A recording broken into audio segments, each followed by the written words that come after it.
Hello, I'm Charles Mallet with a UK Column interview, notes from which will be posted at ukcolumn.org. I'm joined by Edward Bartlett, who has a career that spanned working in three universities as an academic, also as a regulator, and most recently as the founder of SAVE, Stop Abusive and Violent Environments. Now, Edward, thank you very much indeed for joining me. I'm really pleased to have you here today. And what I thought we would do is start with some general background. And therefore, on that note, I'm just going to read SAVE's mission, which I think will give people a flavour of what you are doing now. And then we'll work from a position of slightly further back forward. So SAVE's mission is to assure that every student and faculty member across America is afforded their constitutional protections of fairness and due process, especially in the context of sexual harassment and sexual assault. In particular, SAVE seeks to assure that the federal Title IX law is applied consistently and fairly to all students, both male and female. So that's where you are now, and we will come back to the detail of that. But what I would like to ask you is, how is it that you got to that point within the career that I've just described? What is it that's led you on this path? Yeah, hi, Charles. That's a great question. And I guess I'll just answer with a very simple answer. I grew up with a strong belief in the values of truth and justice and fairness. I have never been personally accused of any malfeasance, although I do have friends and colleagues who have been falsely accused of domestic violence and sexual assault. And of course, I have great empathy for them. But I basically believe very strongly in that truth and justice are the values that must carry our societies forward for a better future. Yes, I think that will be absolutely what the audience will perceive to be the case. But and yet we see the sort of the subversion of exactly what you're talking about: truth and justice. So in the academic environment, for example, how have you seen that change over time?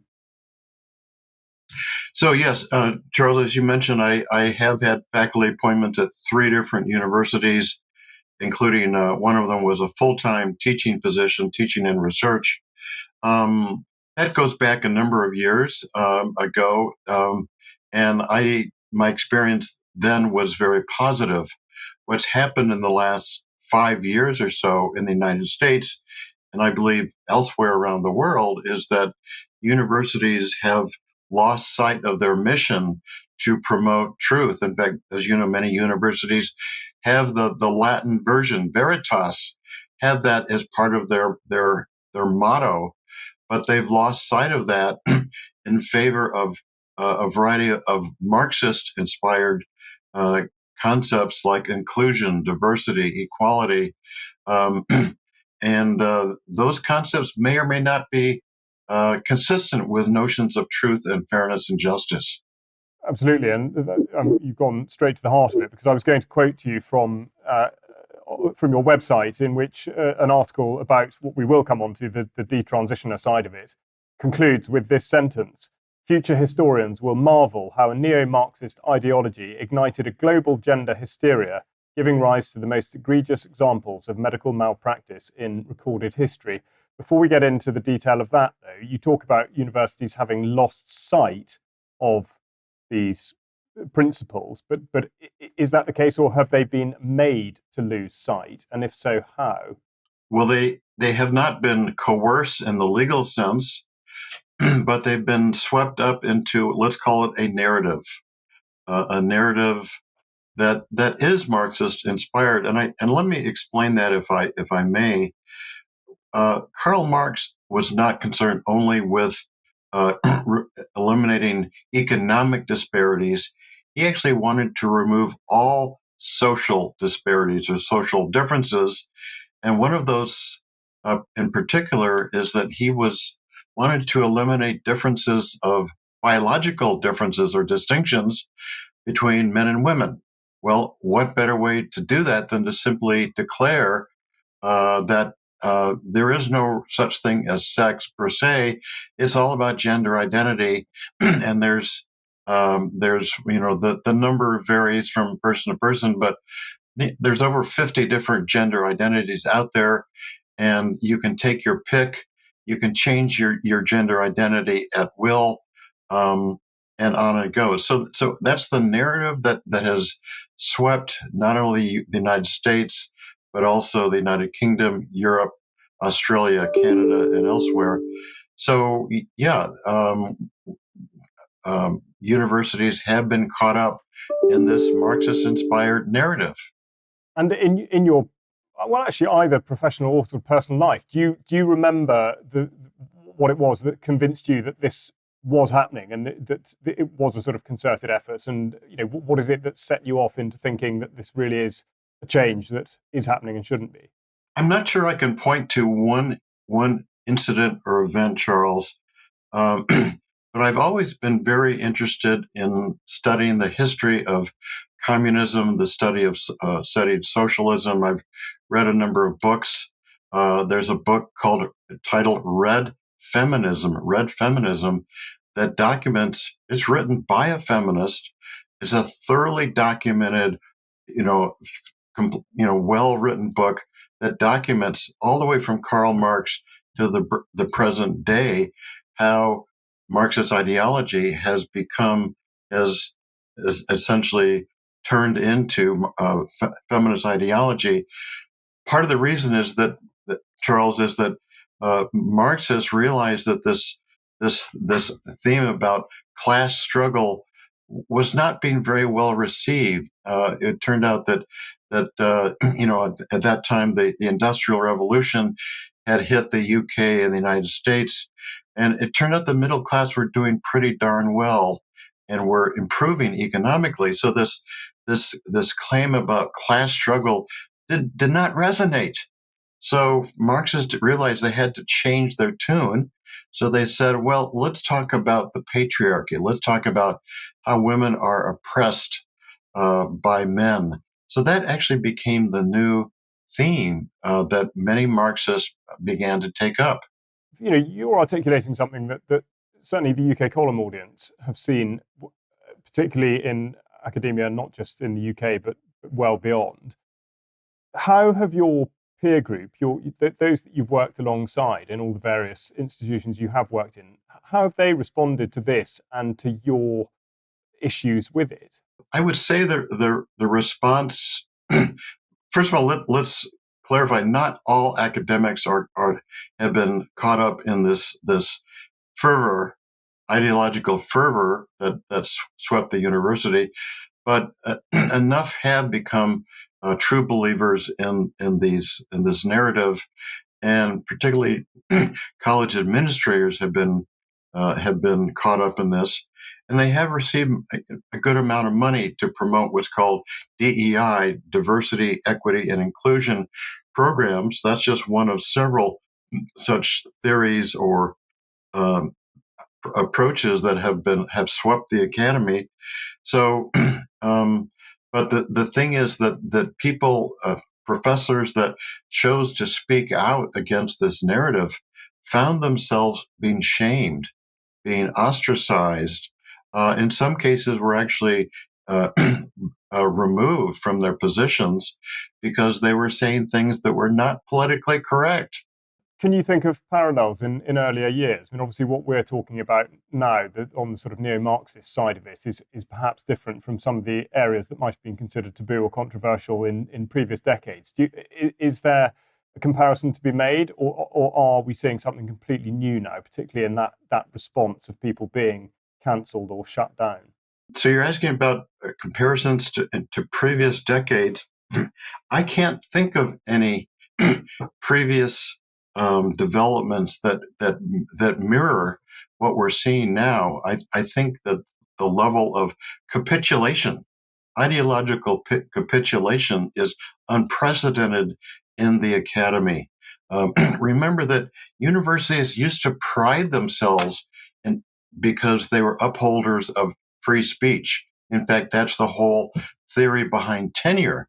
tenure is justified because, this is basically provides a guarantee that professors can speak their mind unfettered from political pressures. Well, that you don't hear that theory being uttered anymore because obviously nobody believes it. So I think this is really an unprecedented shift in the in how universities operate, and it is deplorable. Well, you speak about money. I mean, can you give examples of where you've seen money affect this situation, with specific sort of personal and professional regard, and where that money's actually come from? Well, we know, for example, that many U.S. universities have what are called Confucius Institutes funded by the Chinese government.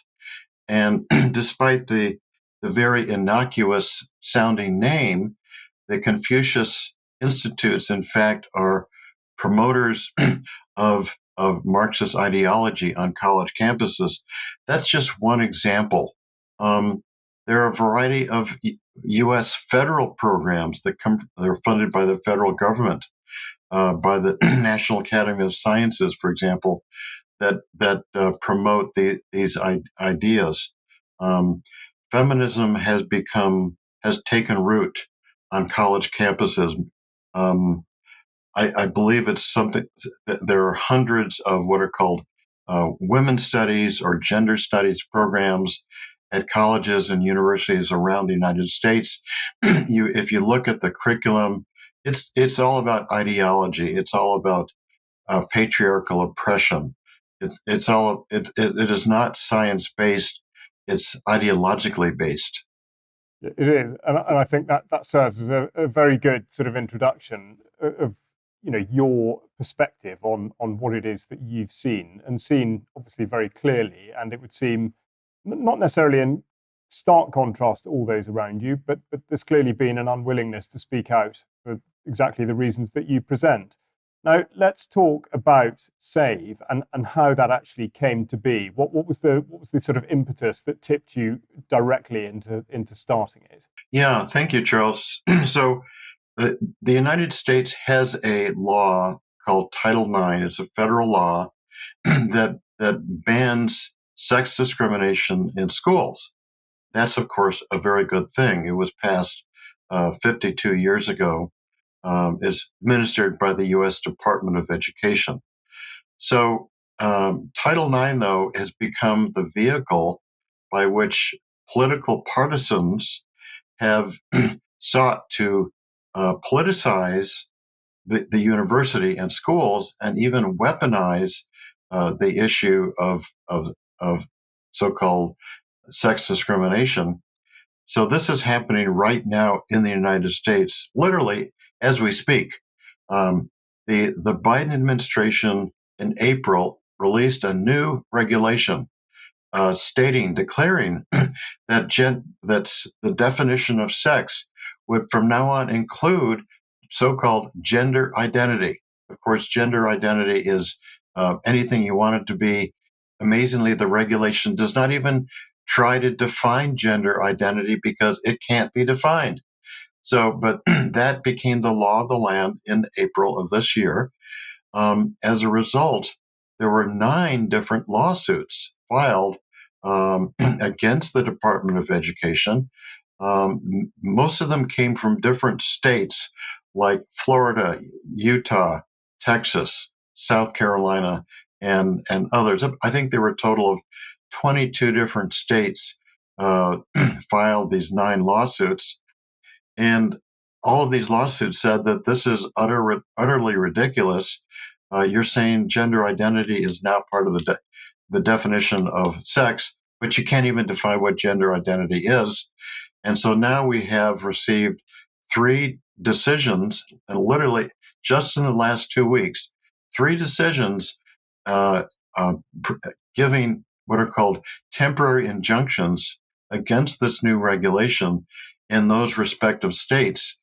Temporary injunction means, sorry, Department of Education, stop it. You can't push this anymore, at least in these states that fall under this particular lawsuit.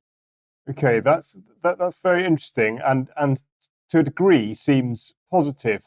However, you use the word temporary with injunction. Is that simply sort of legal parlance, or does that mean that it could be reversed, or it's only for a certain period of time? So yes and yes. So the process says that these were decisions issued by these are federal courts called district courts, and so people, of course, can challenge that decision. They can appeal the decision to what's called the appellate court. And so there are, I believe there's 12 different appellate courts around the United States. So yes, any one of these decisions, circuit court decisions, can be challenged, and I'm sure will be challenged and will be taken to the appellate level. So, and then many predict that this will eventually end up in the lap of the U.S. Supreme Court. Which, of course, will be a very interesting place for it to end up. Now, typically in issues like this, it often comes down to who has the biggest budget. How's the financial side of this looking, in effect, in terms of the likely outcomes and the largest share of control? I think we have every chance of winning, every possibility of winning these lawsuits because they are backed by every state in the United States has what's called an attorney general, who is the lead law enforcement officer in that state. And these offices of the attorneys general are are well funded, quite well funded. Not only that, there's a number of private groups like the Alliance Defending Freedom. They also are highly skilled and well funded, and they have been also involved in these lawsuits. So, in the financial realm, we have no concerns, we have no worries. What's interesting, Charles, I'll just mention there was a decision just earlier this week. I believe it was on Tuesday, and it applied to I believe 6 different states, but not only and the judge granted this temporary injunction, but not only that, one of the plaintiffs of this lawsuit was an organization called Moms for Liberty, right? Moms for Liberty has chapters all over the United States. Out of the 50 states, Moms for Liberty has chapters in 48 out of the 50 states. So the decision of the judge said this temporary injunction not only applies in the in the 5 or 6 states, but also in every school where Moms for Liberty members have children around the United States. So we're sending shockwaves in every way to stop this ideological nonsense. And just going back to SAVE, what role does SAVE have in particular with this case, these injunctions? Yeah, and Charles, I think I didn't answer your earlier question, so let me come back to that. So SAVE, I mentioned about Title IX is the federal law to end sex discrimination in schools, and way back, going back to the Obama administration, Title IX was being weaponized to require colleges to establish so-called disciplinary committees to adjudicate allegations of sexual misconduct. All right. So, obviously being accused of sexual misconduct is a big deal, but to have a group of people, not many of them are not lawyers or don't know what the meaning of due process is. So to have these allegations adjudicated and investigated by rank amateurs obviously was hugely problematic. Hundreds of mostly men were removed, were uh, told to leave their schools. Many of them filed lawsuits against their college, and there's been over 600 such lawsuits. And more often than not, these male students have won their lawsuit. So anyway, so SAVE became very involved in this because we were very concerned about the due process and free speech issues implicated by this Obama era policy. And so that's where we got started, was with the due process issues going all the way back to 2011. And just to move the hands of time forward, then 3 and a half years ago, President Joe Biden announced this new policy that sex would include gender identity. Well, of course, that broadened the entire debate, and it broadened the battlefield considerably. And so, yes, we've been very involved. We've established what's called a Title IX network that consists of 227 organizations all around the United States working to stop this nonsense. We've done press releases, we've done um, press conferences, we've held lobbying events, on and on. So we're very active in terms of raising public awareness and the awareness of lawmakers about the evil. I think we need to call it the evil of this new Title IX policy. UK column viewers and listeners will be really fascinated to hear that, because I think there's a huge amount of interest in listening to people who are not just thinking about doing something, but are actually doing something and have done something and can show success, perhaps, or making a difference. Now, that is a hard thing to achieve, and I don't want you to undersell it. How do you go about that? I mean, you're talking about a massive network of people, which requires a lot of coordination, a lot of expertise, a lot of hard work. Where on earth do you start with that? We just start at the beginning and keep pushing the ball. So we organized this Title IX network 2 years ago. It has continued to grow. We added 3 new members just last week. Again, it's over 200 organizational members. The Title IX network has Zoom calls every 2 weeks, so we provide updates. We also work with attorneys that are directly involved in these lawsuits. So we're pushing the ball on several different fronts right now, and having a heck of a good time at it. It certainly sounds like it. Now, tell me about the way in which having these views and conducting this activity. How does that affect personal relationships, social relationships, professional relationships amongst the people that are either helping you to do what you're doing, or indeed personally? We've talked about the clamping down of academics who've spoken out, and there is a great feeling in society now, I think on both sides of the Atlantic and elsewhere in the world, that if you dare speak out against this, you are to be ostracized, you are to be regarded as a sort of demon for saying such things. So it's very difficult to sort of negotiate this territory without avoiding conflict, but evidently you are managing to do that. How do you go about it, and how has it affected those relationships? Yeah, Charles. Well, I mean, I don't go out on the street corner and wave a banner saying Title IX is evil. I don't do that. But I am obviously outspoken on the interviews and radio and so forth. We do our press releases, and I'll just be candid with you, because everything we say is factually based. If you look at our press releases, every factual statement is referenced. So anybody who doesn't who questions what we claim, look at the citation, decide for yourself. We approach everything in a scientific way. So I have never been actually personally attacked for these views. So for whatever reason, we continue to speak the truth. And okay, here you are talking to an independent media organization, but what sort of media coverage have you had, either sort of corporate media, local media, or independent, or any sort of coverage that you have, support, or indeed the opposite? What's the relationship been like in that sphere? Well, candidly, we've done many interviews, especially radio interviews, but also some have been on Skype and other internet-based media productions. Last month, and we're talking about the month of May. I believe I did 32 interviews, mostly with more local and regional media outlets.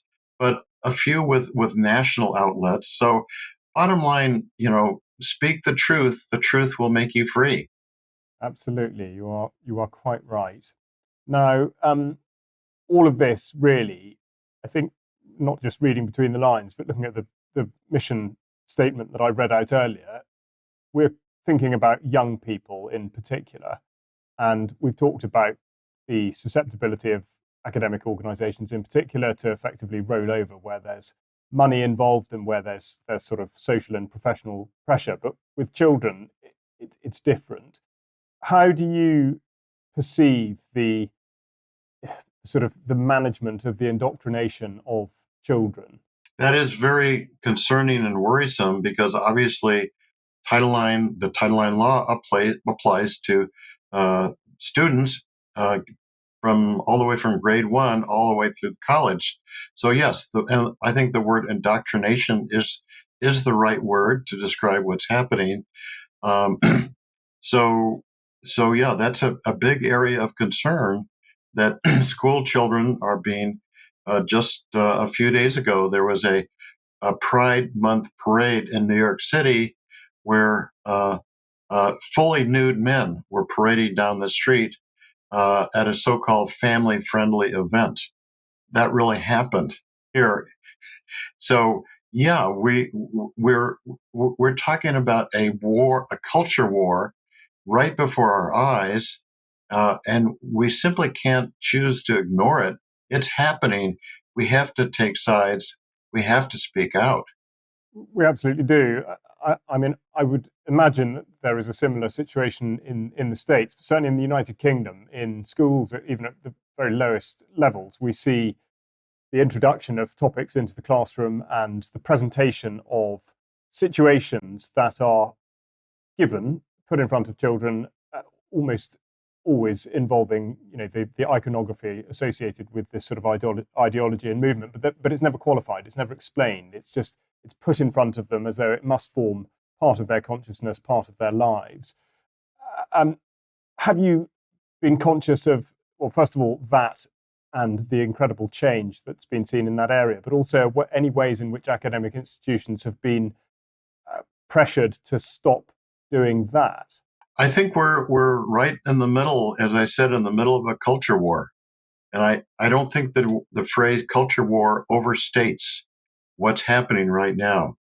So, for example, with the elementary schools and elementary and secondary schools, there's been a real effort in the United States for parents who are concerned about these issues to run to be a member of the school board. And in many cases, they have been entirely successful. So the culture war is playing out right now before our very eyes. Funnily enough, you've just touched on something that I was going to come to a little bit later, but I think perhaps we deal with it now, which is exactly this. There will be a lot of parents watching this with concern. I mean, partly concern about what they do know, because what is visible and what is sort of being brought home. But I think in greater part, perhaps concern about what they don't know, because of course parents aren't there in the classroom with children. They don't know what's happening, and maybe not even within the classroom, but in the sort of wider school or academic environment. So are you involved, is SAVE involved with networks of parents? You talk about the school board. I suppose really where I'm going with this is advice for parents as to how to deal with this area.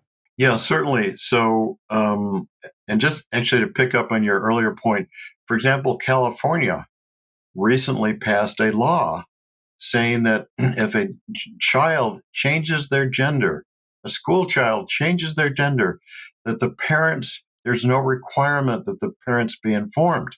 Imagine, being a parent and waking up one day and learning, oh, your son or daughter has just changed their gender last week, and you didn't even know about it. That is now becoming a reality in California. So, how do we make this happen? Well, our Title IX network, as I said, now includes, I believe it's 227 organizations all around the country. Some are local level, some are state level, some are national organizations, all three levels. Some of them are very specific to issues like free speech or due process or women's sports or gender transitioning.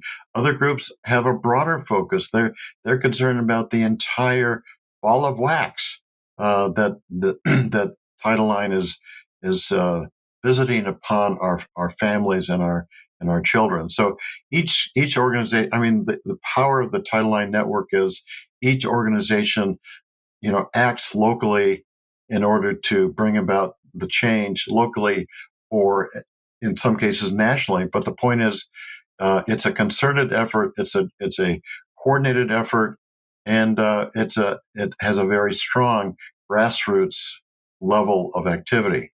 Obviously, people will now have a very good idea of exactly what you're about, the rock solid sort of ideological and principled basis for your campaign, which is clearly organised and has achieved a great deal already. As part of that, clearly your focus is the United States. Have you been made aware of similar actions, similar movements in other parts of the world that you've had any liaison with? We do follow what's happening, especially in the UK, especially in Europe. We're of course very familiar with the Cass report that that revealed that the scientific basis for this so-called gender affirming care is specious and contradictory. So yes, we are very aware of what's happening around the world, especially I mentioned Europe, but also a lot of this is being pushed by the United Nations. The United Nations, and I'll mention in particular two of their agencies. One is the World Health Organization, is actively promoting the so-called gender agenda, and also the UN Women also is promoting the gender agenda. So we're seeing this battle taking place at every level, from the international level, national level, and on down. It is really a culture war before us. It is, for sure, absolutely. And now you've talked about the topic that we really do need to get to, which is that of changing gender. And obviously, within that is a minefield of terminology and definitions, and what do we really mean by it.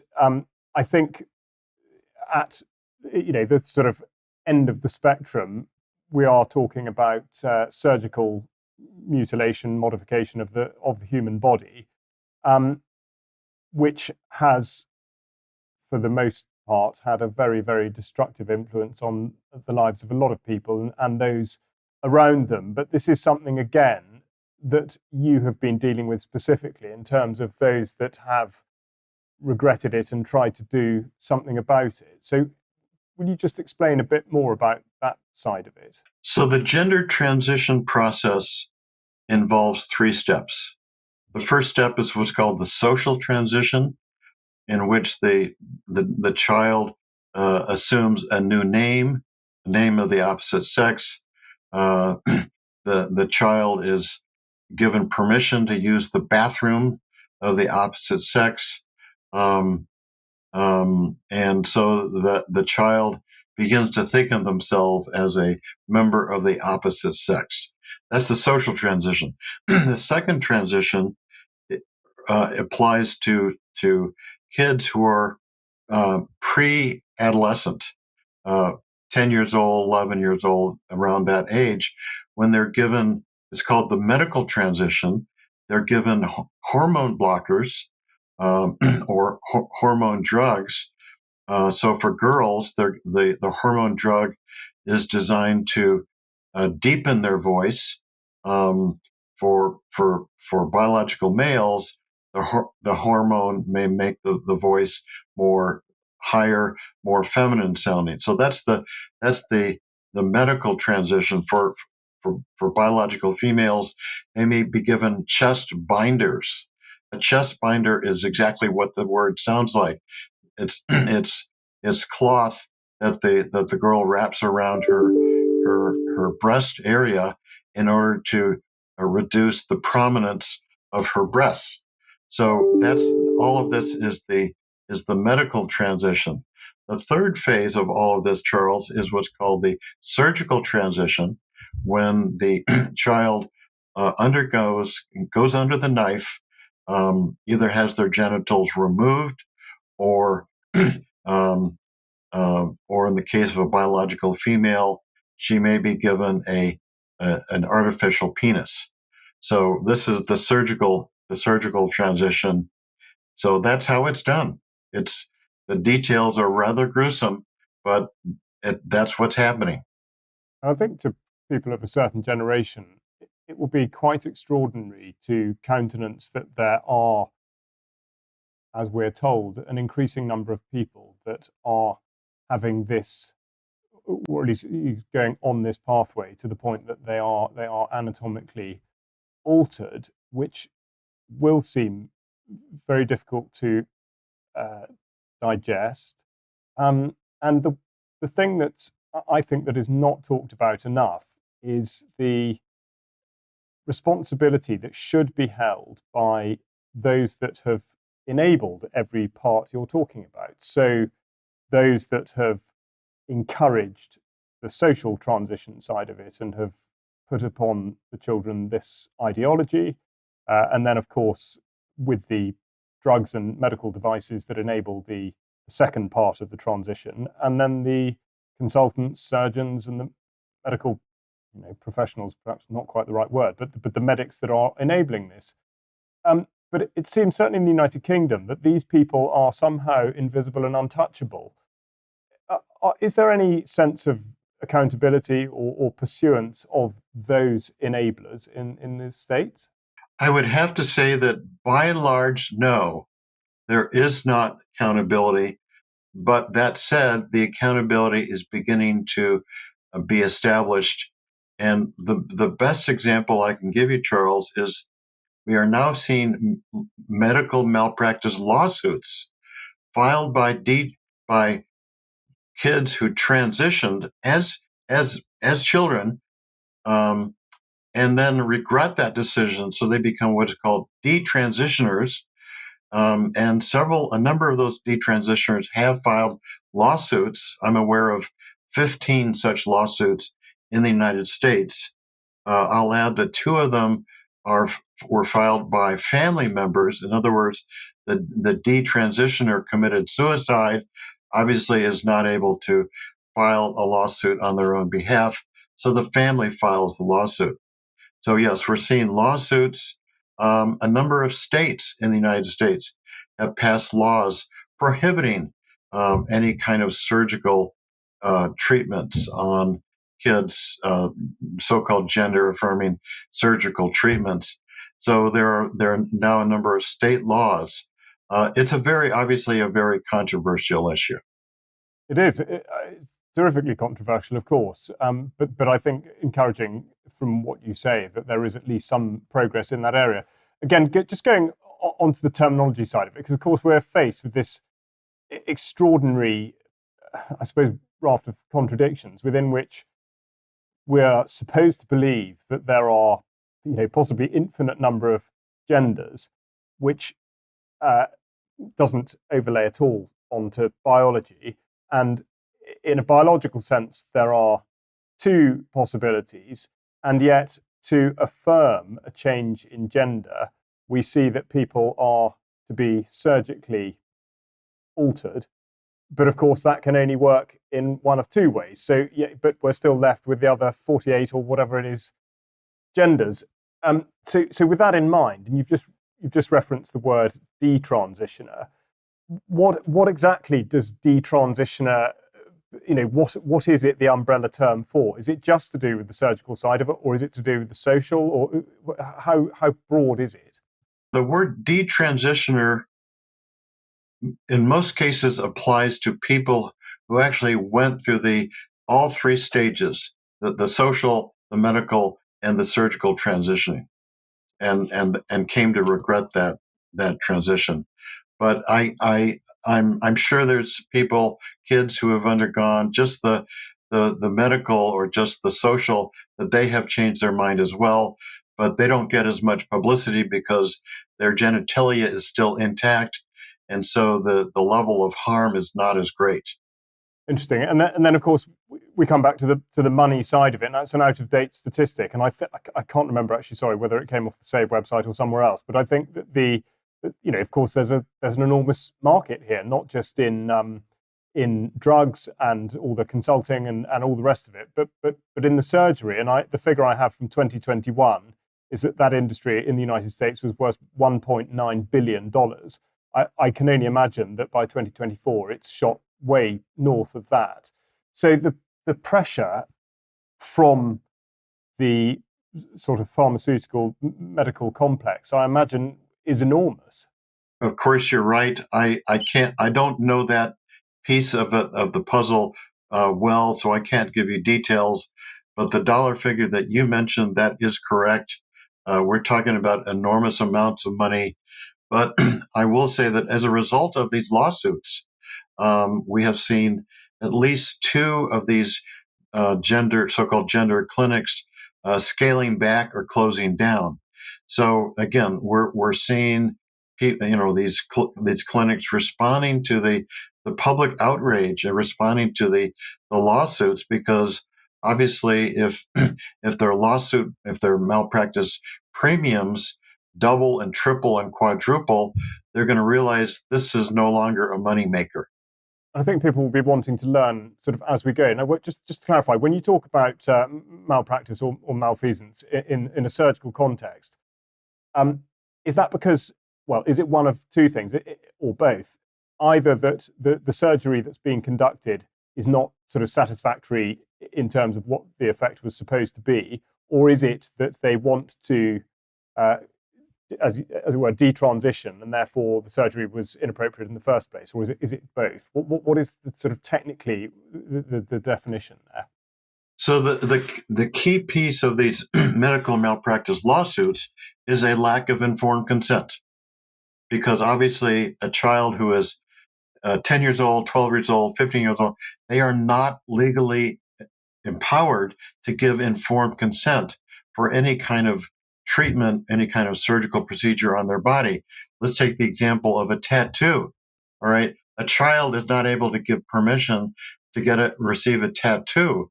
Only the parent can give that permission. So obviously, in the case of many of these so-called gender affirming treatments, the parents are not giving consent. It may be done in secret. And so it's the child supposedly giving consent. So any procedure, any medical procedure without informed consent is a breach of the standard of care. Okay, yeah, understood. That's a very thorny area. And in the UK, this applies to sort of other treatments, other pharmaceutical products and whatnot. And the way it's sort of got around, it's terribly one-sided, is what's called the Gillick competence. And exactly this, and we saw this being used with the COVID vaccines, in that if a child was deemed by the medical practitioner to be competent, even if it was underage, the child could elect to have the treatment. But if it was the other way about and the parents were keen that the child didn't, effectively the child got to overrule if it wanted the pharmaceutical product, but not the other way around. So, the perversion of all these things is perfectly sort of awful, but I suppose, given the finances and the pressures, entirely to be expected. But tell us more about, I suppose, sort of how and whether you see the tide turning with regard to all that we have been discussing. So I've mentioned several lawsuits already and several judicial decisions. So yet another judicial decision, was made just yesterday, July the 3rd, and this related to a rule, a regulation from the U.S. Department of Health and Human Services that would require states to pay for so-called gender-affirming surgeries in their own hospitals. So this was the rule that was published by the Department of Health and Human Services. No surprise, it was opposed, I believe, by 12 different states, attorneys general around the country. And just yesterday, July the 3rd, the judge handed down his decision on that lawsuit, upholding the lawsuit, issuing a temporary injunction against this regulation, stating that states had no obligation to pay for gender affirming surgery. But perhaps the most amazing part of this decision is that even though the lawsuit only came from, 10, 15 states, the judge decided to make the decision apply nationwide.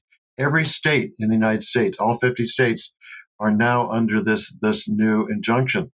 So bottom line is, um, so bottom line, within just the last 2 or 3 weeks, we have seen, I believe, 4 different judicial decisions, all flatly, unequivocally rejecting this gender identity nonsense, and voiding the federal regulation that pushed this. So I have to say I'm optimistic right now. We are definitely on the right trajectory.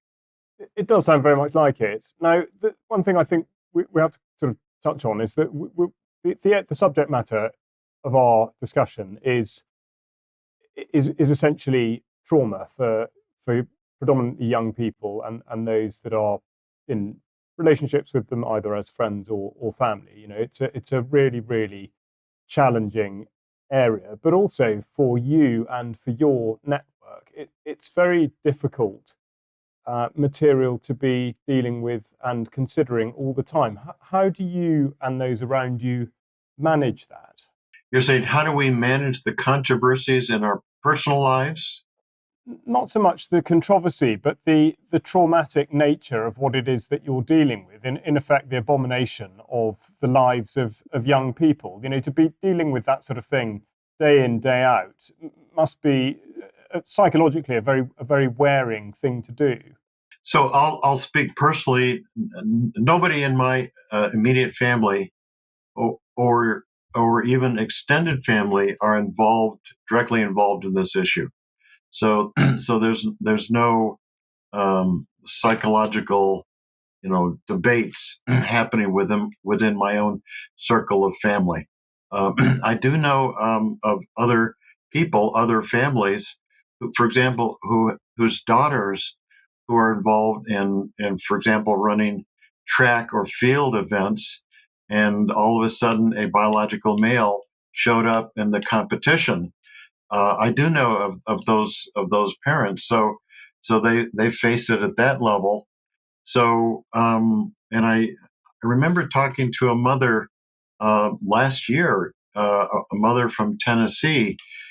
She told me that at her daughter's middle school, that 1/3 of all the girls were considering changing their gender identity.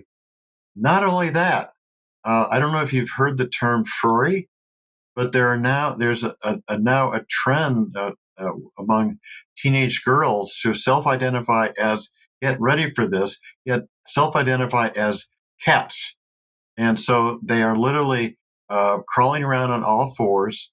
They have demanded that the school bathroom, have a kitty litter box in order to relieve themselves. That's the degree of insanity we are seeing right now. There's been talk of this in the UK, and I should think in other countries as well. Now, I am more than a couple of decades out of date, but if I'd heard a story like that in my school days, I would have assumed that they were taking the mickey out of the ridiculously liberal system that had allowed people to identify as whatever it was in the first place. But is the inference here that this is actually a sincere movement and people are genuinely doing this, or is there any kind of youthful rebellion against it? Generally, this is not done as a farce or as a satire. They generally, these girls, and they're all girls, by the way. They truly believe they are, at their core, that they are felines, and they were born with a girl's body, but they're truly their soul is feline in nature. I will mention, though, there have been cases where students have decided that the nonsense has gone too far. And let me give you an example. This happened in the state of Connecticut in January. Connecticut has a law that requires that every boys' bathroom in schools have a tampon dispenser. So at this particular school, it was called, I believe, Brookside High School in Connecticut. They installed the tampon dispenser at the boys' bathroom. Well, the boys decided they would have none of it. Um, Literally within 20 minutes after that had been installed, the tampon dispenser was on the floor. It had been stomped upon, essentially destroyed. So we are seeing what we might call a Boston Tea Party moment happening around the country. I think that will be something of a relief to people who are watching and listening to this. But that does introduce the idea of hope, because I think it's very easy to have these sorts of conversations, go through this type of subject matter, and find that fairly swiftly you're in the pit of despair, because you think, what on earth, what is the world coming to? And after all, this is the young generation who are supposed to be going on within the next couple of decades to be leading all the industries and all those sorts of things that keep countries going. But there must be hope. Where is it that we're finding that hope? What resistance are you seeing amongst that peer group and in the family context to put all this to one side and to go back to the first principles that you discussed at the start of the interview? Well, we're seeing many areas of hope. I've mentioned the bathroom dispenser incident in Connecticut. In the area of women's sports, increasingly we're seeing girls, biological female athletes saying, hell no, I'm not going to go along with this charade. They simply refuse to participate in the athletic event if they learn that there's a biological male in their competition. Another example is more widespread. There have been numerous public opinion surveys, and we have these all compiled on our website. Consistently, these surveys show a strong majority of the public is opposed to this gender identity nonsense. When I say strong majority, I mean like 65% of Americans are opposed to the gender identity ideology. I've mentioned the judicial decisions. I've mentioned the laws. The likely new president of the United States, Donald Trump, has already spoken out forcefully against gender identity. He has said that he plans to abolish the U.S. Department of Education. So we see many glimmers of hope in many ways. We just need to hold on while these perturbations are being worked out as we speak.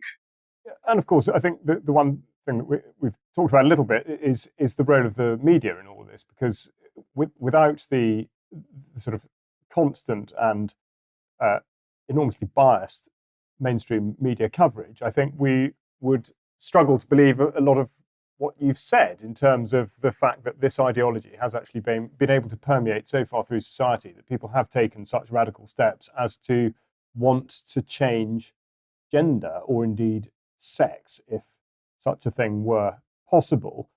Do you think that there will come a tipping point where media will retreat, or do you think the sort of the narrative path is such that that's not necessarily possible? Well, that's a great question, and it does appear that the media are the last redoubt of the gender ideologues. So the media will be probably the last ones to come around. So yes, we're working on them as well. In what way? Just give us a snapshot of how any engagement with the media, or at least pressure on the media, is being worked out. Well, for example, we do press releases just about every week. They're widely distributed to literally hundreds of media outlets. Our press releases do not mince words. Our press releases are very straightforward and candid and science-based, I'll add. So we continue to apply the pressure on the media and the media representatives to tell the truth. We started on the theme of truth, and that's, I think, where we'll start to round off. But before we do, I think there's no doubt that what you have said will capture people's imagination, because as I suggested at the start, you are demonstrating that something can be done and that there is a way to do it, and people will want to learn more. So for those who are in the United States, obviously to be able to get in touch with you and your organization would be an obvious step. But for those in other countries, what advice would you give with regard to setting out on this path to achieve what you have begun to and have achieved? So I think my advice is to, again, look at the truth, follow the truth, read the CAS report, look at what's happened in Norway, look at what's happened in Finland, look at the debates happening in Canada, pushing back on the ideology. We actually do have a partner organization that is internationally focused. The name of that partner organization is called the Domestic Abuse and Violence International Alliance, DAVIA for short. Again, Domestic Abuse and Violence International Alliance. That group also has a concern about the gender ideology. Okay, excellent, Edward. Thank you very much. Now, I'm not going to let you go before you tell people who've been listening and watching how to look at specifically the work of SAVE and what it is you're doing, and if they would like to perhaps get in touch with you either through your website or whatever. Can you just talk a little bit about the sort of perhaps the online presence you have, or the communication network that people might tap into? Yeah, we're proud to have a very strong, a very well-developed website, saveservices.org, saveservices.org. We also have social media presence. If you wish to contact us, our email is info@saveservices.org, saveservices.org. Excellent. Thank you very much. And the other thing I should just ask is, in case that people are listening and would like to do something sort of proactive, perhaps, how does your funding work? And are donations something that you're sort of seeking and helped with? Certainly, yes. Absolutely, yes. On our website is saveservices.org/donation. That's where persons can make a contribution. So yes, we're more than happy to receive contributions. In the United States, we are a 501c3 organization, which means that your contributions are tax exempt. Edward, it's been a fascinating, if somewhat horrific, journey with you to discover the sorts of things that you've confronted and yet still been able to make outstanding progress on. So I'm really grateful to you for speaking, not just to me, but to the UK Column audience. And to the audience, I would just remind you that there will be notes posted below this interview at ukcolumn.org.